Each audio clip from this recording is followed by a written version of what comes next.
Bismillah, alhamdulillah, salatu wassalamu ala rasulillah wa ala alihi wa sahbihi wa sallama taslima. Nah, kita masuk dalam kitabus shalah. Kita tahu bersama bahwa salat merupakan rukun dari rukun-rukun Islam. Bahkan dia adalah rukun yang sangat terpenting. Disebutkan dalam suatu hadis bahwa dia adalah imadul Islam, yaitu tiangnya Islam. Sehingga disebutkan dalam suatu hadis, al-ahdu bainana wa bainahum as-shalah. Faman tarakaha faqad kafarah. Perjanjian kami dengan orang musyrik adalah salat. Dan barang siapa yang meninggalkan salat, maka dia telah kafir. Para ulama berselisih pendapat dalam memahami hadis ini. Apakah cukup satu kali meninggalkan salat lantas dihukumi kafir, ataukah meninggalkan secara kulliyah, secara keseluruhan? Nah, jadi dari sini berbeda pendapat. Ada yang mengatakan sekali meninggalkan sholat saja itu sudah apa? Sudah kafir. Ada pula yang mengatakan bahwa harus dia meninggalkan secara kuliah. Menunjukkan kalau dia bolong-bolong sholatnya, hari ini sholat, besok enggak, sholatnya maghrib, isyanya enggak, dan seterusnya. Maka ini tidak dikafirkan. Dan dia adalah ibadah yang pertama kali dihisab pada hari kiamat kelak. Awwalu ma yuhasabu bihil abdu as-shalah. Amalan yang pertama kali dihisab oleh Allah adalah salat. Jika dia benar, maka benarlah ibadah yang lain. Jika dia rusak, maka rusaklah pula ibadah yang lain. Sehingga Allah Subhanahu wa taala mensyariatkan salat ini siang dan malam. Siang dan malam. Kenapa demikian? Karena salat merupakan silatun bainal abdi wa rabbah, yaitu penghubung antara hamba dengan Rabb. Di sana hamba tersebut bermunajat, ya, berbisik-bisik, menceritakan sesuatu, bermohon kepada Allah Subhanahu wa taala. Idza shalla ahadukum fa innahu yunaji rabbah. Jika kalian salat, kata Rasulullah sallallahu alaihi wasallam, maka sungguh kalian bermunajat di hadapan Allah Subhanahu wa taala. Falyandur bima yunaji. Maka hendaklah dia memperhatikan kondisinya, keadaannya tatkala dia menghadap Allah Subhanahu wa taala. Beda halnya dengan rukun-rukun Islam yang lainnya. Itu 1 tahun sekali. Puasa setahun sekali, haji juga demikian, zakat juga demikian. Karena puasa berkaitan erat dengan syahwatul butun wa syahwatul farj. Syahwat kemaluan dan syahwat perut. Jika disyariatkan setiap hari, maka pasti manusia layatik, tidak mampu. Demikian juga zakat. Suatu hal yang yamilun nasu ilai, sangat condong manusia kepadanya. Sehingga dikatakan apa? Mal. Condong manusia kepada harta. Kalau setiap hari disuruh zakat, lebih baik murtad daripada masuk ke dalam Islam, karena enggak sanggup. Haji juga demikian. Berkaitan dengan apa? Dengan harta dan istitoah. Sehingga pensyariatannya hanya setahun sekali, itu pun terikat dengan kemampuan. Nah, salat ini pensyariatannya setiap hari siang dan malam, karena hamba tersebut sangat butuh kepada Allah Subhanahu wa taala, bimbingannya, arahannya, dan hal-hal yang lainnya. Jadi salat secara bahasa bermakna ad-du'a, yaitu permohonan. Ini secara bahasa. Adapun secara istilah salat maknanya adalah ibadatun muftatahun bit takbir, suatu ibadah yang didahului dengan takbir, wa muhtatamun bit taslim, dan ditutup dengan salam. Sehingga nanti rukun salat itu takbiratul ihram dan salam awal, salam yang pertama. Jadi kalau ada orang yang masbuk gitu, langsung ngikuti imam ruku kah atau imam lagi sujud kah tanpa takbiratul ihram, maka dia enggak dianggap salat. Paham Pak? Dia harus bertakbiratul ihram. Apakah mengangkat tangan ataukah tidak mengangkat tangan, pokoknya takbiratul ihram dulu, Allahu Akbar. Baru dia mengikuti posisi imam. Kalau enggak, maka dia tidak dianggap salat. Meskipun dia kerjakan 2 rakaat, 3 rakaat atau 4 rakaat, dia harus ngulang lagi salatnya dari awal. Karena tidak dibuka dengan takbiratul ihram. Nah, jadi salat maknanya tadi adalah doa secara bahasa, kemudian secara istilah dia adalah ibadah yang didahului dengan takbir dan ditutup dengan salam. Jadi pensyariatan salat ini sebelum Rasulullah sallallahu alaihi wasallam hijrah. Sebelum Rasulullah hijrah ke Madinah. Beda halnya dengan zakat, puasa, haji, itu pensyariatannya setelah Rasulullah hijrah. Nah, kalau salat ini sebelum.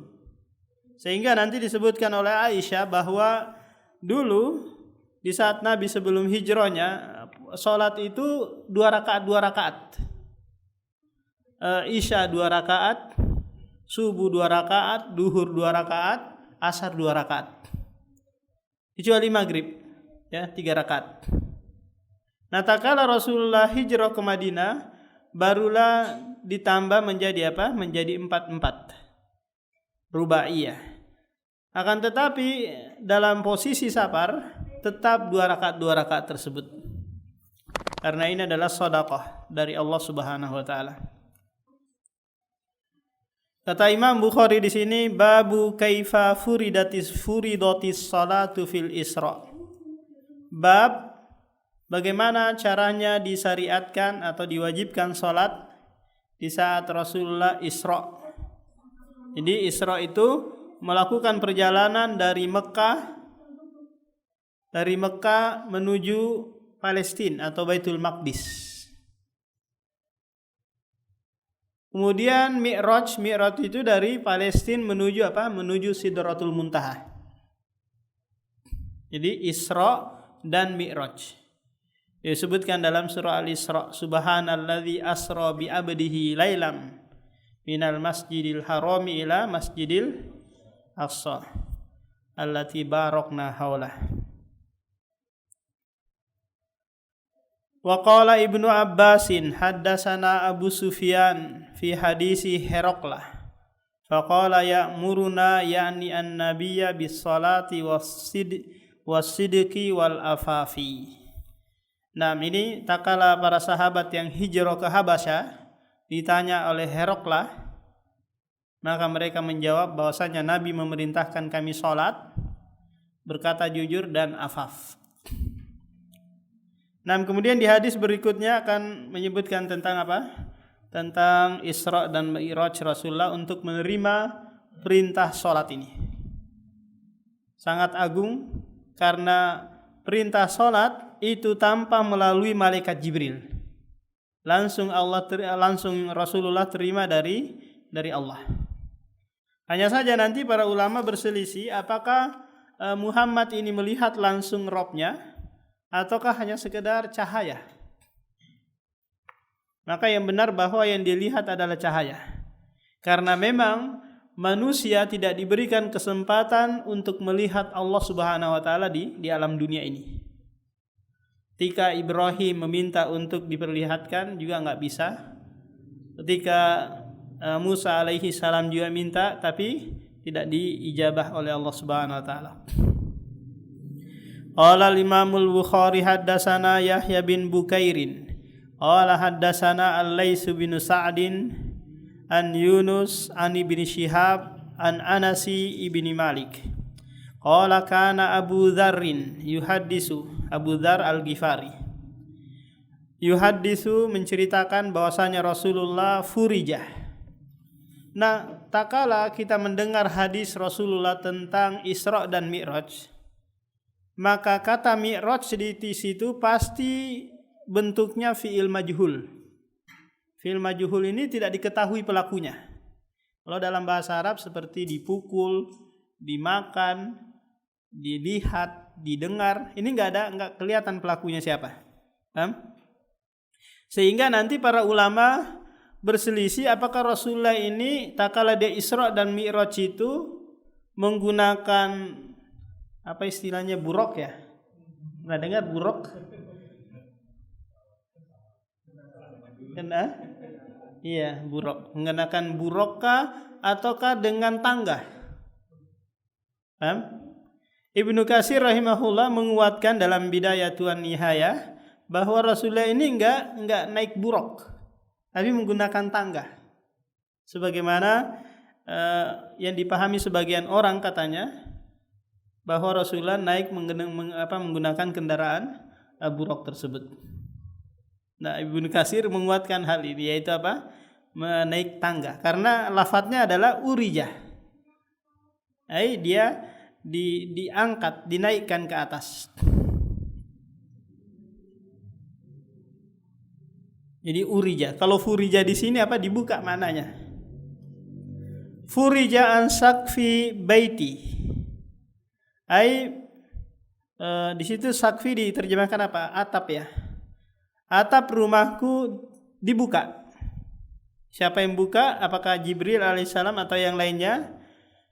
Wa ana bi Makkah. Sementara saya masih di Mekah. Fanazala Jibrilu. Lalu Jibril turun dari dari atap tersebut. Fafaraja sodri. Lalu Jibril membelah dadaku. Jadi peristiwa sakkus sodri, pembelaan dada Rasulullah ini terjadi berulang-ulang. Sebelum Rasulullah di Isra Mi'rajkan, Rasulullah dibelah dadanya. Di saat beliau berumur 4 tahun juga dibelah dadanya untuk dibersihkan dari sifat-sifat hasad dan yang lainnya. Summa ghasalahu bima'i zamzamin. Kemudian Jibril mencuci dadahnya tersebut, apa yang ada di dalam dadahnya, dengan air Zamzam. Summa jaa bitostin min zahabin. Kemudian dia membawa wadah yang terbuat dari emas, mumtali'in hikmatan wa imanan, yang berisikan hikmah. Hikmah di sini adalah ilmu, wa iman, dan iman. Fa'afrogohu fi sodri. Lalu Jibril menuangkan isi bejana tersebut ke dalam dadaku. Summa atbaqahu. Kemudian Jibril menutup kembali dadaku. Summa akhadha biyadi. Kemudian dia mengambil atau memegang kedua tanganku. Fa'aroja bi ilas samai. Kemudian membawaku ke langit dunia. Jadi kalau ada hadis yang berbunyi langit dunia, maka yang dimaksud itu adalah langit pertama. Langit pertama. Jadi luar angkasa yang yang ada di dalamnya planet, bintang-bintang dan yang lainnya itu masih di bawah langit pertama. Perjalanan antara bumi kita dengan langit pertama itu 500 tahun perjalanan. Apakah menggunakan onta ataukah menggunakan kuda atau yang lainnya enggak disebutkan. Pokoknya 500 tahun perjalanan. Dan makin naik ke atas makin kurang oksigen, sehingga akan sesak kalau enggak pakai enggak pakai oksigen.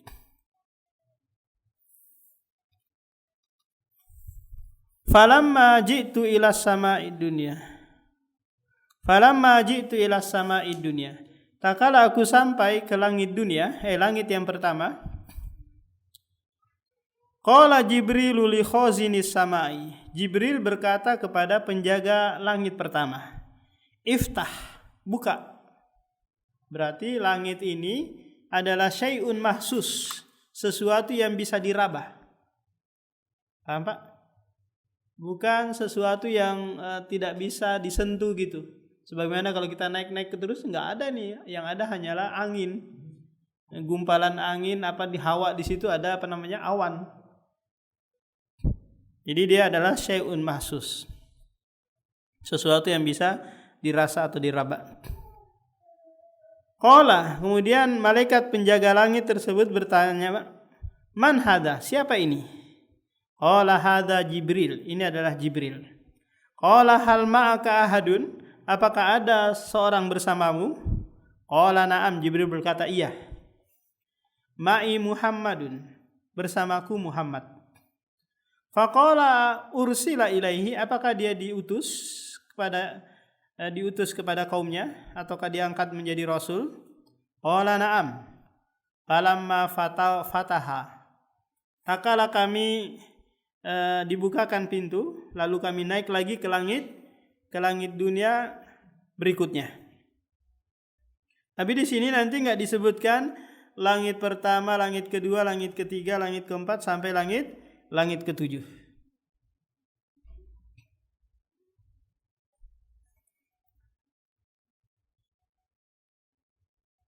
Fa'idha rajulun qa'idun ala yaminihi aswidatun wa ala yasarihi aswidatun idha nadara qila yaminihi dohika wa idha nadara qila yasarihi baka. Nah, Rasulullah dan Jibril alaihi salam menjumpai seseorang di langit pertama. Nanti ini adalah Nabi Adam alaihi salam.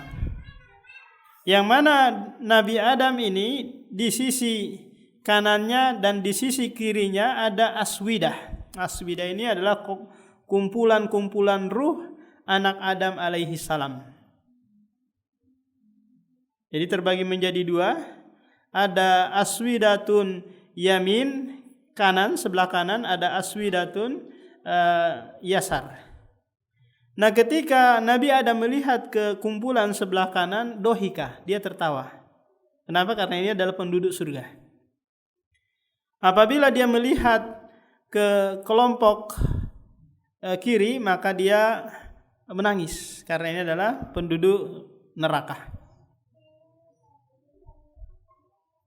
Faqala marhaban bin nabi sholihi wal ibni sholih. Kemudian Adam alaihi salam berkata kepada Nabi Muhammad, marhaban, selamat datang. Bin nabi, nabi yang soleh dan anak yang soleh. Qultu li Jibril, aku berkata kepada Jibril, man hadha? Siapa ini? Berarti Rasulullah enggak mengetahui wajah Nabi Adam, wajah Nabi Nuh, Idris dan seterusnya enggak mengenal. Qala hadha Adam. Ini adalah Adam alaihi salam. Abu siapa? Abul Bashar. Bapaknya manusia. Wa hadhil aswidatu an yaminihi wa shimalihi nasamu banihi, ay ruh anak Adam alaihi salam. Fa ahlul yamini minhum ahlul jannah wal aswidatu allati an shimalihi ahlun nar. Jadi kumpulan sebelah kanan itu adalah penduduk surga dan kumpulan sebelah kiri penduduk neraka. Yang dikenal dengan apa? Ashabul shimal, ashabul yamin. Fa idza nadhara yaminahu dohika wa idza nadhara qibala shimalihi baka hatta araja bihi ila sama'i tsaniya. Kemudian naik lagi ke langit dunia, ke langit yang kedua. Nanti Rasulullah menjumpai Isa dan Yahya. Isa dan Yahya. Nah, Isa ini kan diangkat ke langit kan? Nah, kalau dikejar oleh orang-orang Yahudi mau dibunuh, Allah Subhanahu wa taala mengangkatnya ke langit. Rufi'at ilaih. Nah, Isa alaihi salam ini apakah kehidupannya di langit sana kehidupan yang hakiki ataukah kinaya ataukah majazi? Karena dia belum dikubur di dunia. Ya kan? Beda dengan nabi-nabi yang lain. Dia meninggal dunia di dunia. Meskipun jasadnya enggak dimakan dia atau hancur dimakan bumi.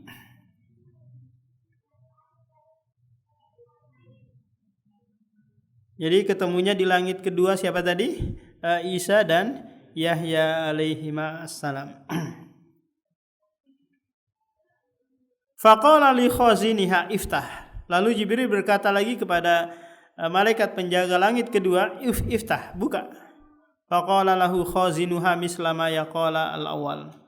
Maka penjaga langit yang kedua berkata seperti apa yang dikatakan atau ditanyakan penjaga langit pertama. Fafataha. Lalu dia membuka pintu langit kedua. Qala Anasun fadzakara annahu wajada fis samawati. Lalu dia menyebutkan siapa dia di sini adalah Abu Dzar Al-Ghifari. Lalu dia menjumpai atau mendapati di langit-langit tersebut Adam, Idris, Musa, Isa, Ibrahim. Di sini ada berapa nabi? 1, 2, 3, 4, 5 ya. Semuanya ada 8. Di langit pertama Adam, di langit kedua Isa dan Yahya, sudah 3. Di langit yang keempat Yusuf alaihissalam, di langit yang ketiga Yusuf alaihissalam. Kemudian di langit yang keempat Idris, di langit yang kelima Harun, di langit yang keenam Musa alaihissalam, kemudian di langit yang ketujuh Ibrahim. Hafal Pak Joko? Coba ulangin. Nah, langit pertama iya Nabi Adam. Nah, yang kedua iya Isa dan Yahya. Nah, yang ketiga Yusuf alaihissalam. Langit yang keempat Idris. Iya, langit yang kelima Harun. Iya, langit yang keenam Musa. Langit yang ketujuh Ibrahim. Nanti yang paling mirip wajahnya dengan Muhammad adalah Ibrahim alaihissalam.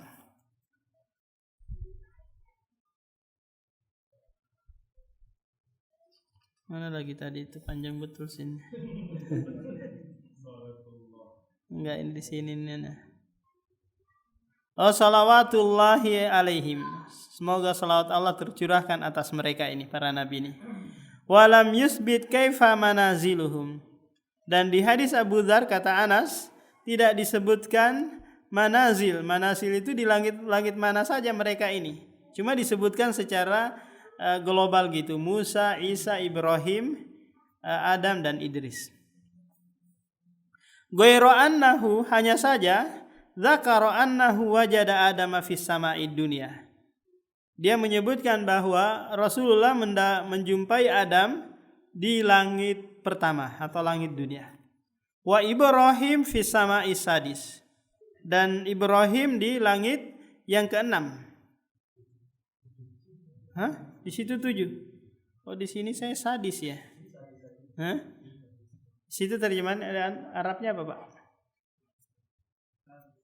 Iya, sadis ya. Sadis itu 6. Hah? Artinya 7 di situ.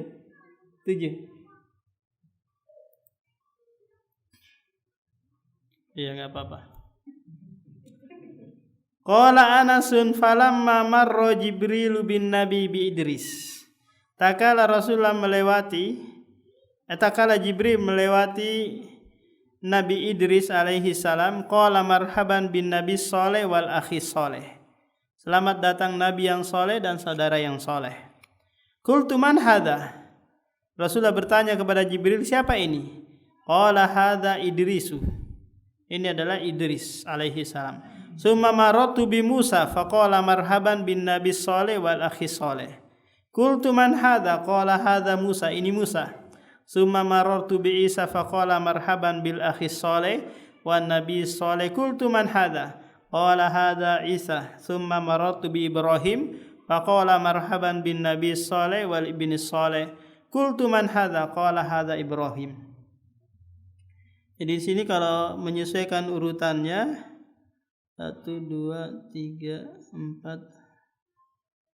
4 6 ya. Ya kan? Jadi Idris Adam langit pertama, kemudian langit kedua siapa di sini? Adakah disebutkan Isa? Enggak ada ya. Idris, ya kan? Kemudian langit ketiga Musa. Langit keempat Isa. Langit keenam ya di sini ya, Ibrahim alaihissalam.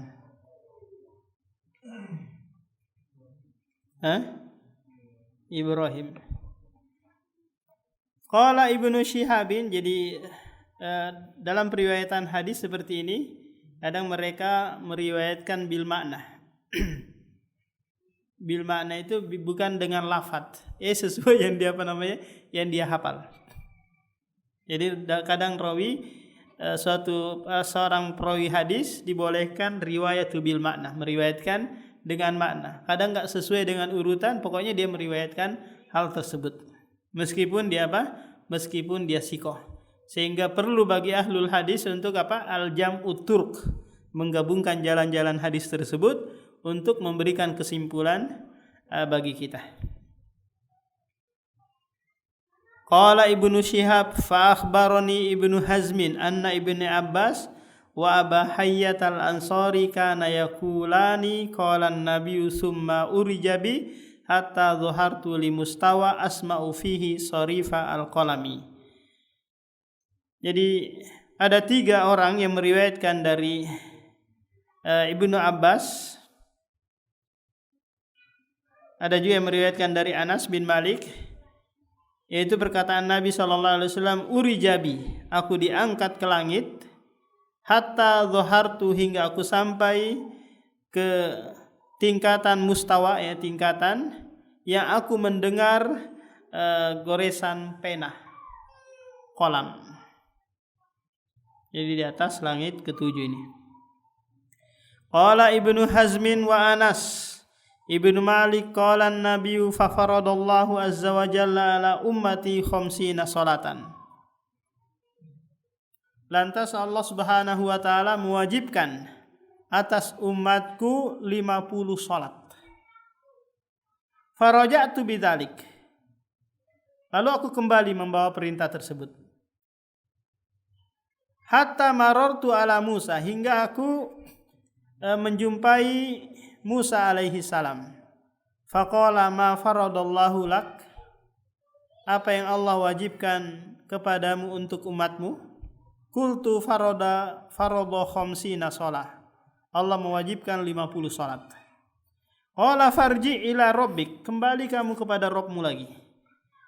Fa inna ummataka la tutiku dzalik, karena umatmu pasti tidak akan mampu hal itu.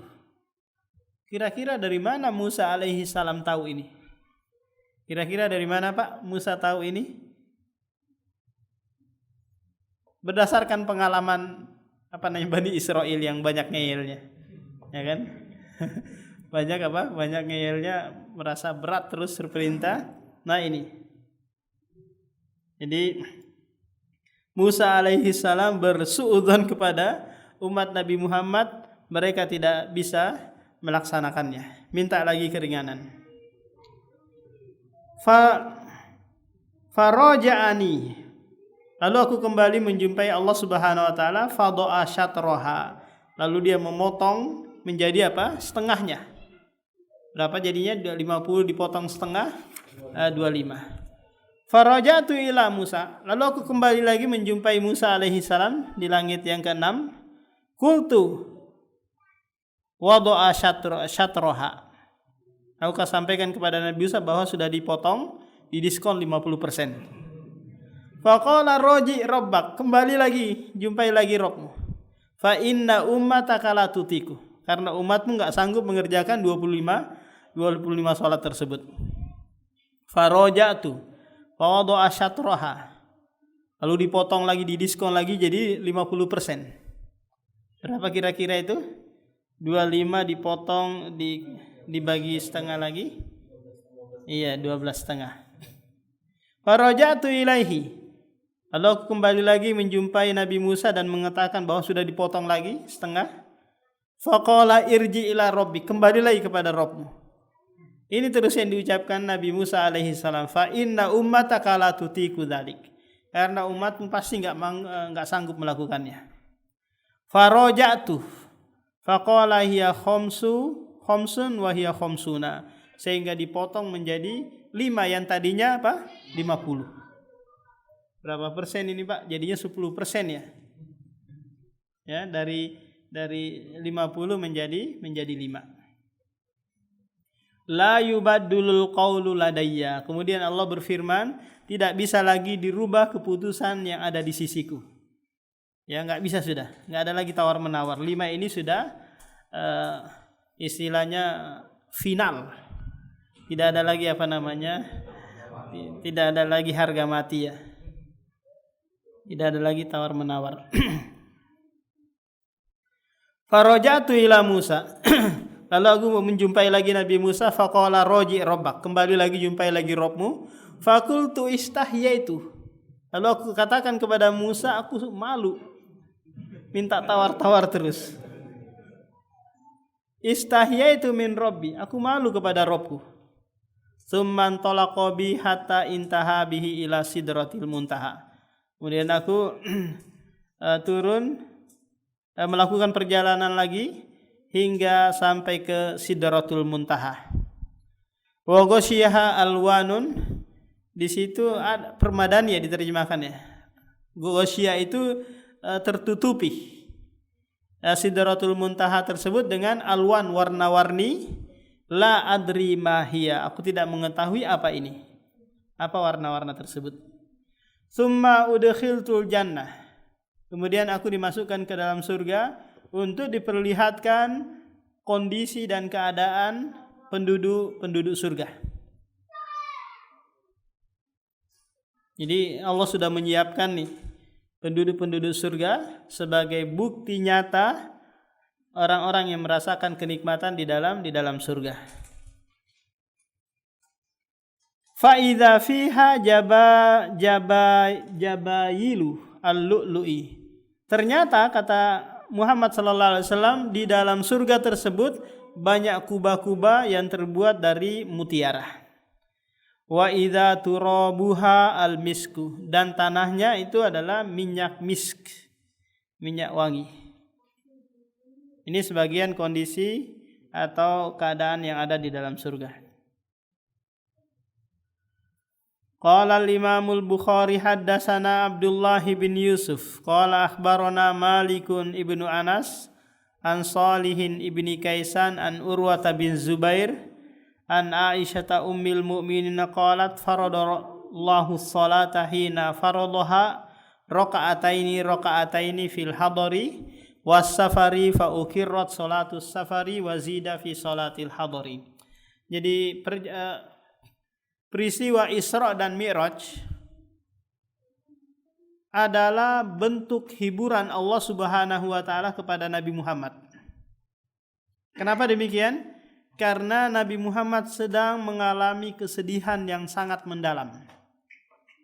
Setelah kematian Khadijah, istri yang dia sangat cintai, kemudian mati lagi pamannya Abu Thalib yang selama ini menolongnya, membelanya dari gangguan orang-orang musyrik.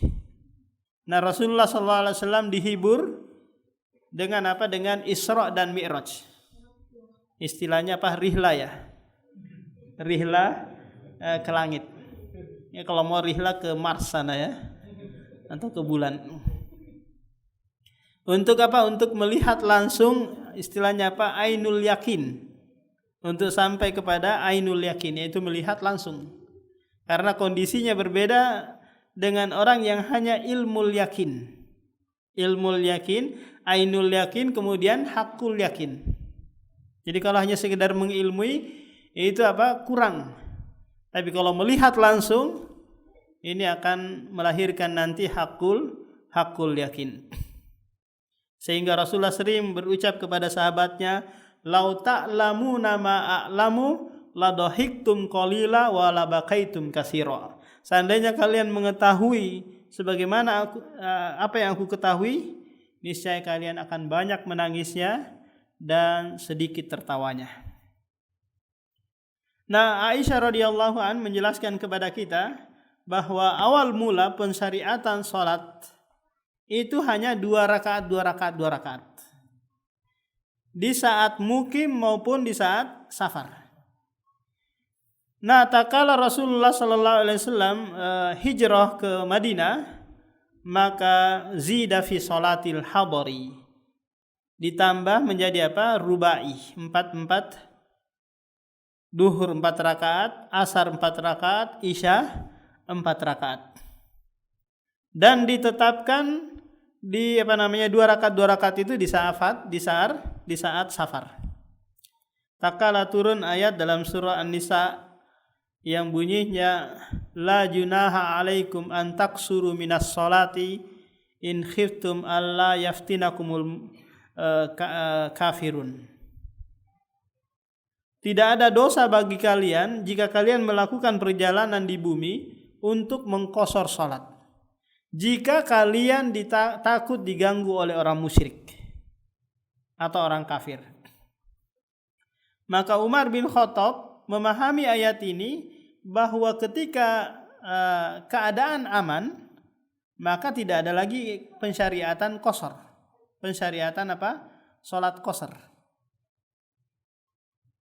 Kemudian disampaikan hal itu kepada Rasulullah, maka kata Rasulullah, ini adalah sedekah dari Allah, faqbal sedekah. Terimalah sedekah dari Allah Subhanahu wa taala. Nah, demikian. Ada yang mau ditanyakan, Pak?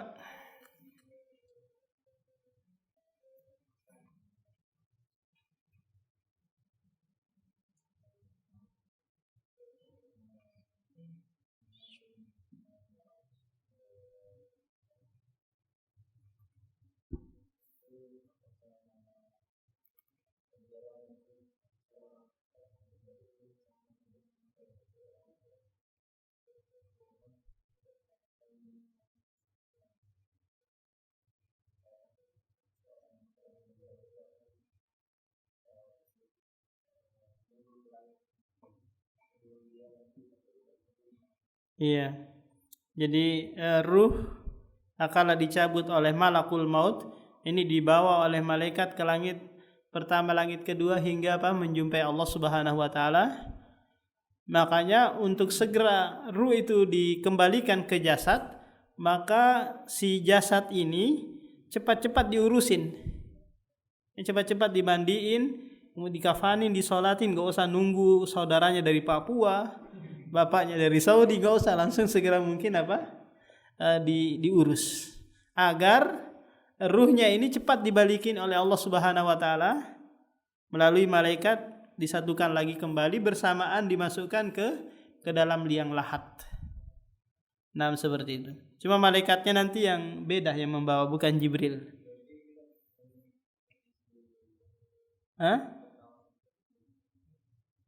Si ruh tadi itu. Nah, ruh ini makhluk Allah Subhanahu wa taala. Apakah dia bisa melihat atau enggak, wallahu alam. Karena dia sudah iya, nanti disatukan lagi ke jasad, baru nanti dia bisa mendengar suara terompah gitu, sendalnya orang yang mengantarnya ke kuburan. Jadi memakai sendal di kuburan. Nah, yang lain?